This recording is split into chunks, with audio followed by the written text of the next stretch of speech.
কি নাম তোমার? আসসালামু আলাইকুম, আমার নাম মোহাম্মদ ইফতেখার হোসেন। তো তুমি যে দেশ সারা একটি কলেজে চান্স পেয়েছো, এরকম অজপাড়াগাঁয়ের একটি বিদ্যালয় থেকে পাশ করে গিয়ে কেমন লাগে? জি, আসলে আমার অনুভূতি আমি ভাষায় ব্যক্ত করতে পারছি না।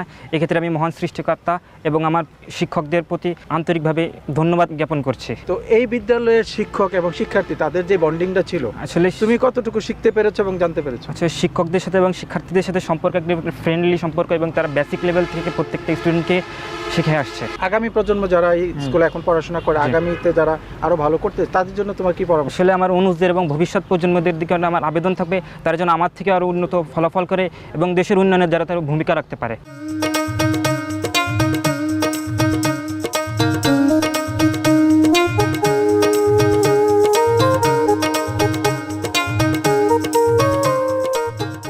দর্শক, আমরা আছি মাগুরা জেলার শালিখা উপজেলার শতখালী মাধ্যমিক বিদ্যালয় মাঠে। কথা বলছি অত্র বিদ্যালয়ের সম্মানিত প্রধান শিক্ষকের সাথে।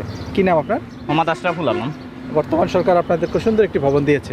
এই ভবন পাওয়ার কারণে আপনার শিক্ষার পরিবেশ, শিক্ষার মান কতটুকু উন্নয়ন করবে আপনি মনে করেন?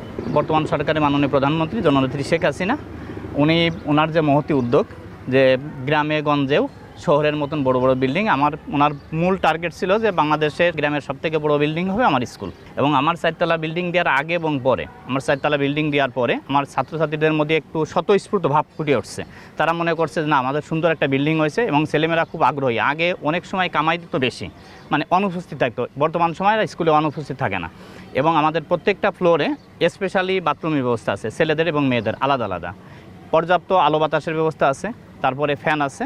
সর্বোপরি আমাদের স্কুলের সার্বিক পরিবেশটা খুবই সুন্দর, চমকপ্রদ। আপনার শিক্ষার পরিবেশ, বিশেষ করে গত এসএসসি পরীক্ষা থেকে শুরু করে এমনিতে শিক্ষার যে মান এবং পরিবেশ, এটা কতটুকু উন্নয়ন ঘটেছে?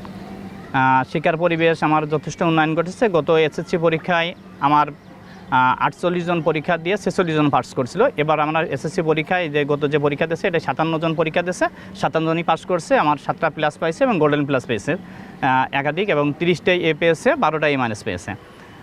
সর্বোপরি আমার স্কুল থেকে আমাদের যে ছেলেমেয়েরা যায়, এটা বেসিক্যালি ভালো। আমাদের স্কুলে আমরা মোটামুটি আমার সহকর্মীরা খুব আন্তরিকতার সাথে দেখাশোনা করে, এলাকার লোকজনও আমাদের প্রতি স্বতঃস্ফূর্ত এবং তারাও সহযোগিতা করে।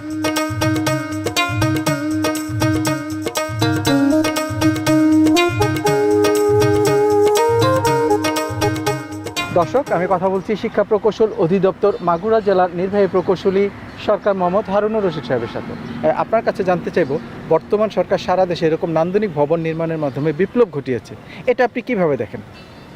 এটা বর্তমান সরকারের একটা চ্যালেঞ্জ ছিল শিক্ষার অবকাঠামো নির্মাণের, কারণ সারা বাংলাদেশে আমাদের এরকম 3000 স্কুল তৈরি হয়েছে এবং এর মাধ্যমে স্কুলের সাথে আপনার হাইজেনিক টয়লেট এবং ওয়াশরুমগুলো আছে, যার মাধ্যমে বাচ্চারা সুষ্ঠু পরিবেশে ব্যবহার করতে পারতেছে এবং